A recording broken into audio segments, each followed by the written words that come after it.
Baik, Bapak presentasi lebih dahulu ya. Ya Pak. Oke, Eka, Hadir. Ida, Hadir Pak. Ami, Hadir Pak. Hebi, Hadir Pak. Yuken, Baik, Pak. Adri, hadir Pak. Rian, Hadir, Pak. oke, hadir semua ya. Ya, Pak. Ya. Baik, karena hadir semua dan juga ada yang ingin nggak materi kemarin yang Bapak saya sampaikan? Bapak. Sistem ekonomi apa ya? Ya, jenis-jenis sistem ekonomi. Oh ya, Pak. Yang ingat, tolong dijelaskan kembali agar materi yang kemarin itu yang kita ajarkan tidak mudah dilupakan. Ya, silakan. Ya, Pak. Ada di sini yang saya ketahui cuma empat sih, Pak. Sistem ekonomi tradisional, sistem ekonomi komando, sistem ekonomi liberal atau kapitalis, dan terakhir itu sistem ekonomi campuran. Ya, betul. Jadi jenis-jenis dari sistem ekonomi itu kemarin Bapak sudah menjelaskan, yaitu sistem ekonomi liberal atau bebas, kemudian sistem ekonomi komando, terpusat, dan sistem ekonomi campuran. Nah, ada yang tahu nggak apa itu sistem ekonomi pasar atau yang liberal? Masih ingat dari pengertiannya sistem ekonomi pasar atau liberal? Lupa ya? Ya, Pak. Ya. Jadi Bapak, Ya, Pak. oh ya, silakan. Yang dimaksud sistem ekonomi liberal adalah sistem ekonomi berdasarkan kebebasan seluas-luasnya bagi seluruh masyarakat dalam menjalankan perekonomian tanpa adanya campur tangan dari pemerintah. Itu. Oke, terima kasih Nadian. Ya, benar yang apa yang dikatakan Nadian tadi, bahwa sistem ekonomi liberal itu atau sistem ekonomi bebas itu merupakan sistem ekonomi yang seluruh kegiatan perekonomian itu mulai dari produksinya, distribusinya, dan juga dari konsumsinya itu diserahkan semuanya dalam mekanisme pasar. Jadi di sistem ekonomi liberal ini adalah setiap orang ini bebas untuk menjual apapun, dan juga bebas orang ini menggunakan barang atau jasanya untuk mencari sebuah laba. Jadi dalam dunia usaha atau dagang, yang dicari itu otomatis labanya. Nah, kemudian selanjutnya itu adalah sistem ekonomi komando atau terpusat. Ada yang tahu? Yang bisa jelaskan sistem ekonomi terpusat itu apa?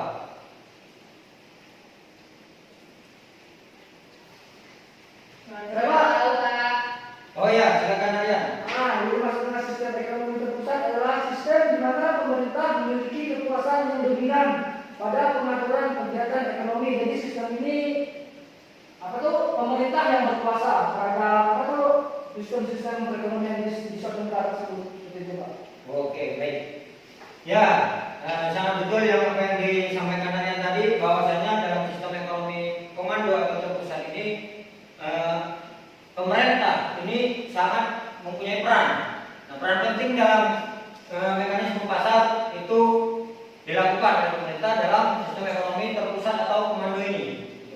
Dan kemudian terakhir itu ada sistem ekonomi campuran. Nah, dalam sistem ekonomi campuran ini baik itu dari swasta ataupun pemerintah itu ikut andil dalam sistem ekonomi campuran tersebut.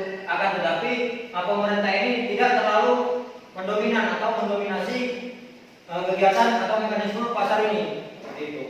Nah, itu tadi materi tentang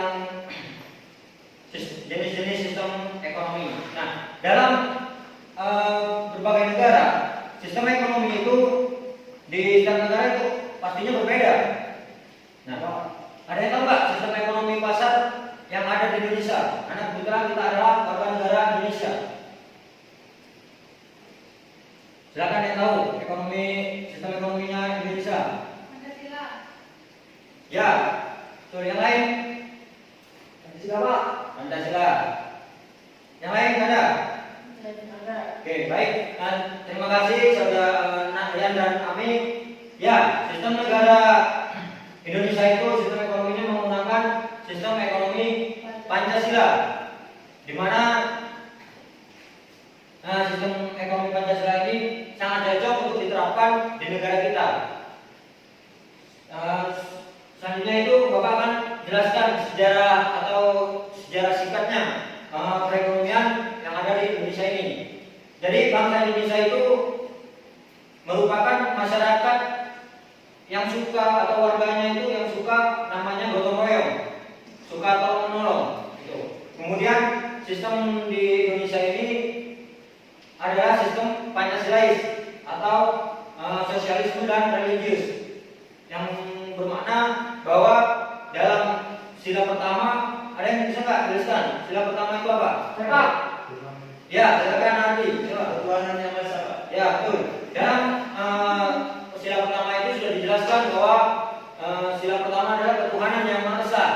Nah, di situ sistem ekonomi Indonesia berlaku. Karena apa? Karena ekspresi dari ketaatan dan perintah agama untuk menegakkan suatu hak asasi manusia atau HAM.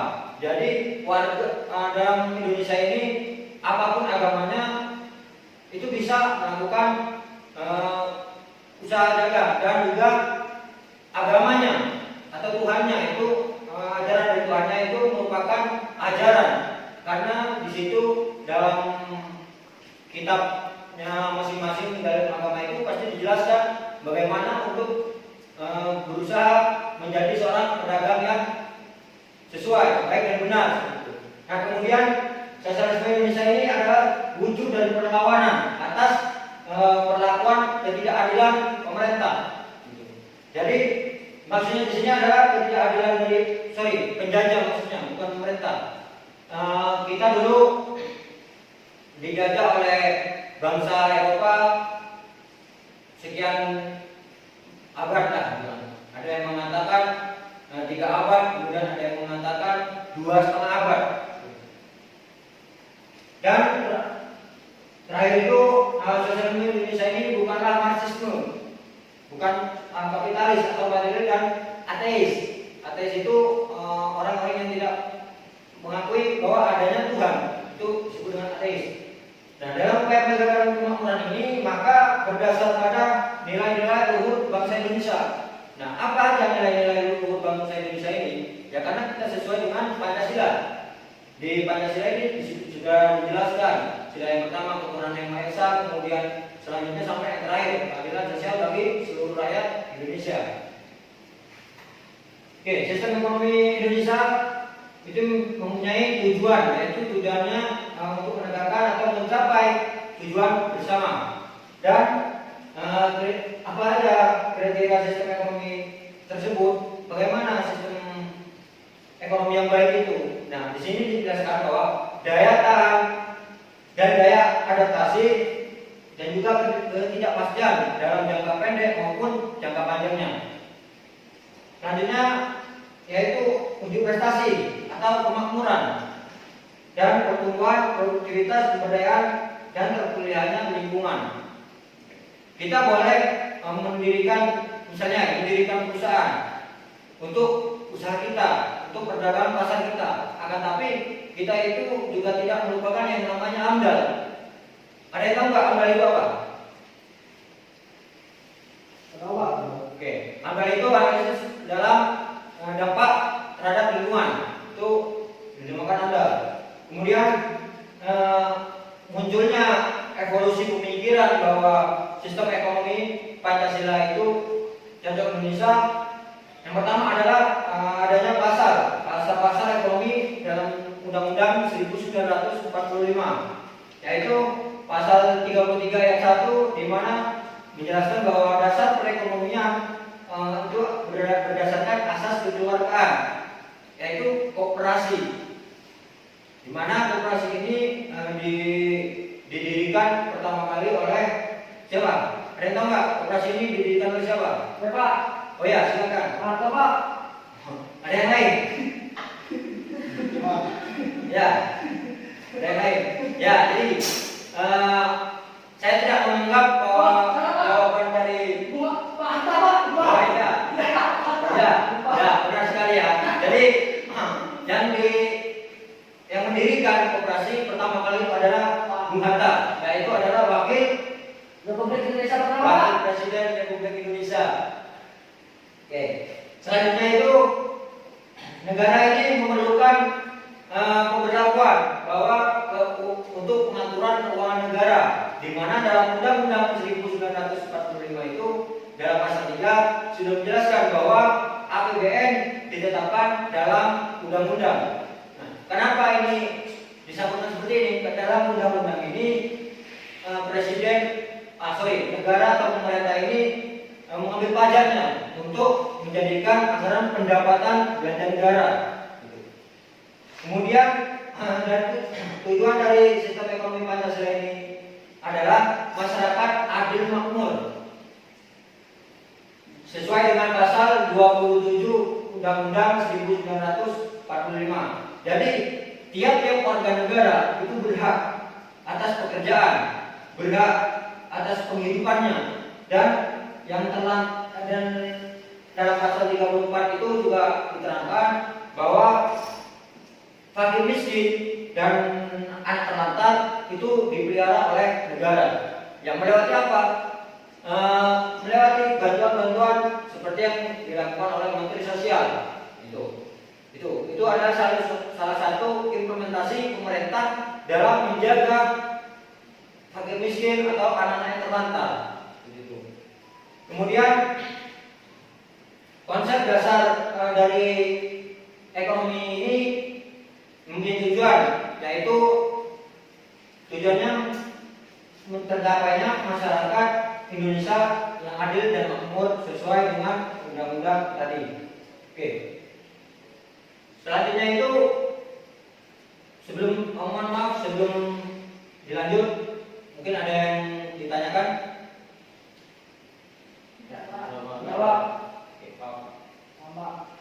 Kalau itu udah paham, saya bakal lanjut ke ciri-ciri dari sistem ekonomi Pancasila. Jadi yang pertama itu ciri-ciri dari sistem ekonomi Pancasila itu peranan negara itu merupakan peranan yang penting, tapi tidak terlalu dominan terhadap peranan sistem ekonomi ini. Kemudian sistem ekonomi ini juga tidak didominasi oleh swasta atau modal, ataupun tidak didominasi oleh buruh. Dan ketiga itu masyarakat memegang peranan penting. Kenapa? Karena masyarakat kalau tidak ada, siapa yang membeli, siapa yang melakukan sistem ekonomi pasar ini. Dan terakhir itu negara menguasai bumi, air, dan kekayaan alam. Jadi itu. Dan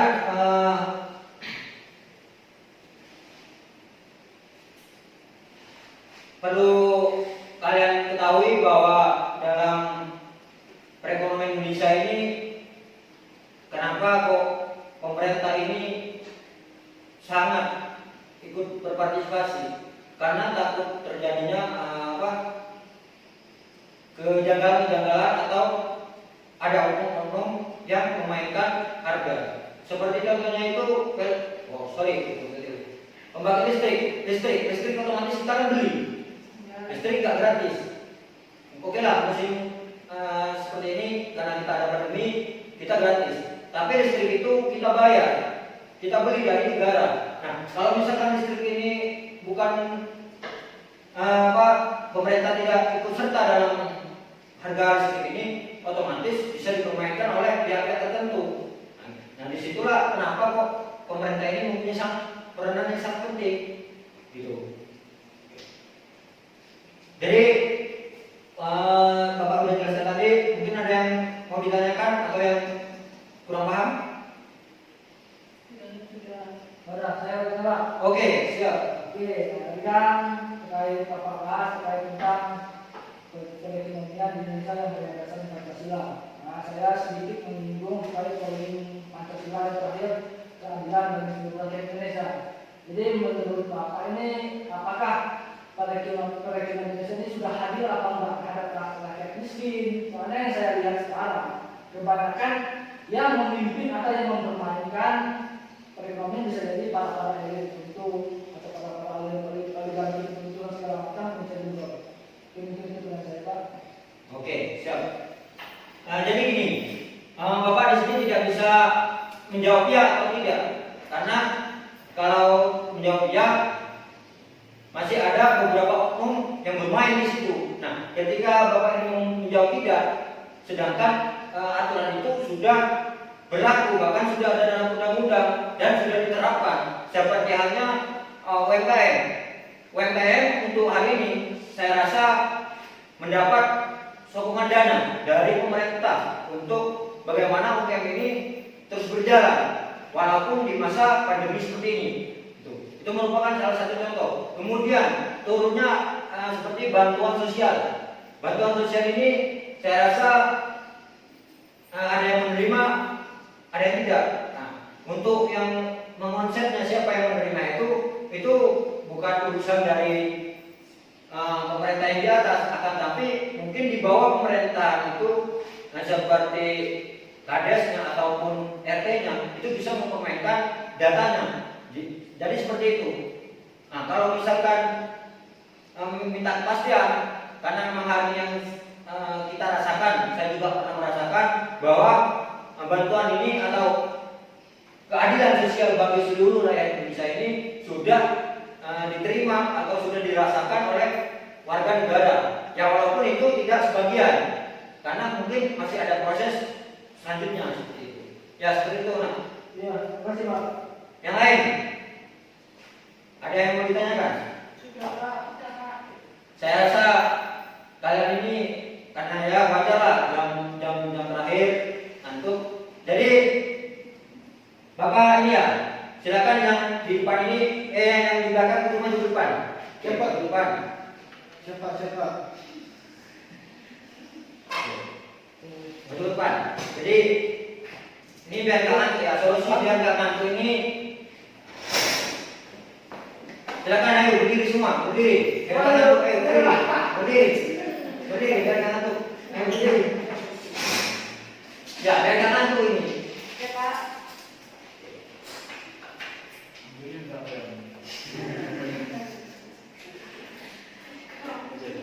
Oke. Jadi dalam kenapa kok kalian ini saya suruh berdiri, Bapak akan memberikan penghapus ini. Jadi silakan kalian menyanyikan sebuah lagu dan ini sambil berjalan. Nah, setelah saya bilang stop, siapa yang pegang ini, Bapak akan berikan pertanyaan. Oke, tapi Bapak di sini tidak akan tidak akan menyetop begitu saja. Biar adil, Bapak akan menghadap ke sana, kalian yang bermain. Kalau saya bilang, kalau Bapak bilang stop, berarti ya itu. Setuju kan? Ini kan adil ya? Oke. Ya, pakai spidol aja Pak. Oh, spidol aja. Siap. Ya. Jadi terserah kalian itu mau menyanyikan lagu apa aja. Kalau bisa yang model-model seperti itu lah, kan? Dan jangan lagu anak kecil. Kalian ini sudah dewasa. Jadi silakan, mungkin yang terpesona atau lagu Abang Daku. Oke, dia aja. Gimana ya, Kak Yono? Tahu. Tahu, Pak. Oke. Ya Bapak kan siapa yang semua hafal? Tahu anak. Oh ya enggak, kalau yang lagunya anak, udah silakan. Anak kecil. Ya, bintang kecil ya, bintang kecil. Jadi, langsung mulai ya. Saya menghadap ke sana. Jadi, kalau saya bilang stop, siapa yang pegang itu, maka orang itu akan Bapak berikan pertanyaan. Oke, 1, 2, 3. Bintang kecil di langit yang biru, amat banyak berlian. Stop. Aduh. Oke, ya. Jadi ya, yang bisa duduk ya. Oke. Naik Pak. Ya Pak. Tadi Bapak menjelaskan bahwa pemerintah itu mempunyai peranan yang sangat penting dalam sistem perekonomian di Indonesia ini. Nah, apa alasan kenapa pemerintah ini memiliki peranan yang sangat penting dalam sistem ekonomi pasar ini. Seperti di jenis ekonomi yaitu sistem ekonomi terpusat atau komando. Kenapa pemerintah ini memiliki peranan yang sangat penting? Silakan. Mungkin kalau pemerintah ya Pak. Pemerintah itu sangat penting. Gimana sih soal tadi Pak? Kenapa kok pemerintah ini mempunyai peranan yang sangat penting dalam sistem ekonomi pasar ini?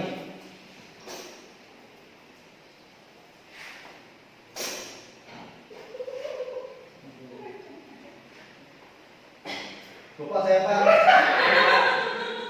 Jadi karena mungkin tadi ini nggak mendengarkan, coba sebenarnya silakan berdiri dan tunjuk salah satu temanmu untuk membantu menjawab. Kalau temanmu bisa, maka kamu bisa duduk.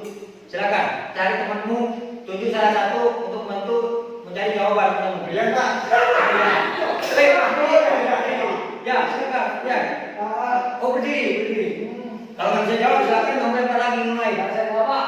Jadi kenapa itu pemerintah sangat mempunyai peran penting dalam perekonomian Indonesia? Tadi saya jelaskan karena pemerintah Indonesia sendiri menganut sistem ekonomi yang berlandaskan dengan Pancasila dengan sesuai dengan undang-undang dasarnya. Jadi saya rasa karena sudah sesuai dengan landasan Pancasila, saya rasa memang sangat cocok dengan sistem ekonomi di Indonesia saat ini. Tapi kan kita nggak tahu juga tergantung dari persepsi masing-masing setiap negara, setiap manusia, setiap anggota masyarakat menganggap itu pendidikan atau perekonomian Indonesia itu dipegang oleh hanya sekedar orang-orang elit atau dipegang oleh pemerintah, kembali lagi kepada persepsinya masing-masing Pak. Itu sudah saja. Oke, terima kasih. Silakan duduk. Silakan duduk karena temanmu yang ditunjuk bisa menjawab. Oke, selanjutnya saya mau bertanya satu ya, terakhir ini. Jadi karena yang tadi cowok, saya kan sapi cewek. Jadi silakan Mbak Ami, karena situ tujuh lah. Ya, jadi kan kalian tadi bilang paham semua. Jadi ada yang bertanya.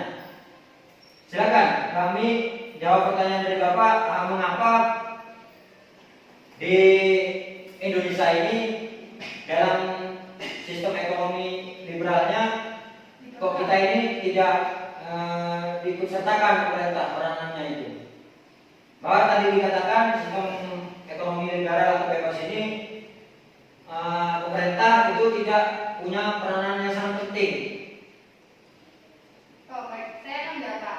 Jadi, kenapa tidak ikut menjadi anggota sistem ekonomi liberal? Karena tidak bisa bagi sistem ekonomi di Indonesia. Karena liberal itu politiknya menganut kebebasan individu. Jadi nggak bisa. Jadi kita harus menggunakan sistem ekonomi yang menganut kepada undang-undang dan Pancasila tersebut. Gitu. Oke, terima kasih. Mungkin ada yang bisa membantu?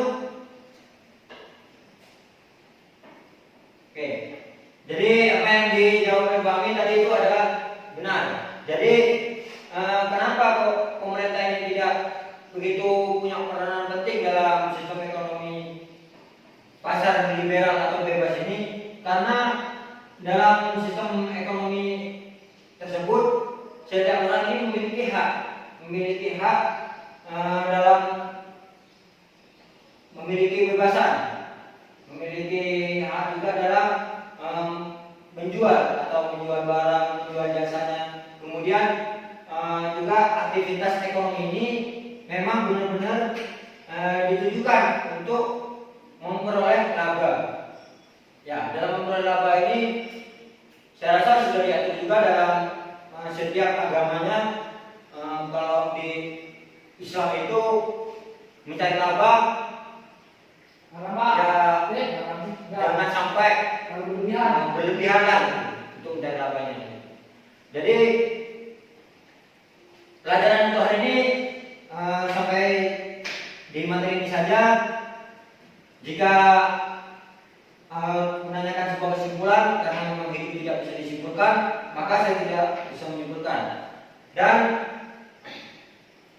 untuk pertemuan selanjutnya itu Bapak memberikan tugas dan dikumpulkan sebelum jam pelajaran, itu dikumpulkan di kantor.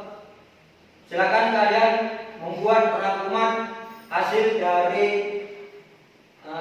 materi untuk hari ini. Ya. Bapak. Ya Pak. Oke, karena memang jamnya sudah habis, mungkin itu saja materi yang bisa Bapak saya sampaikan. Jika ada kesalahan, minta maaf.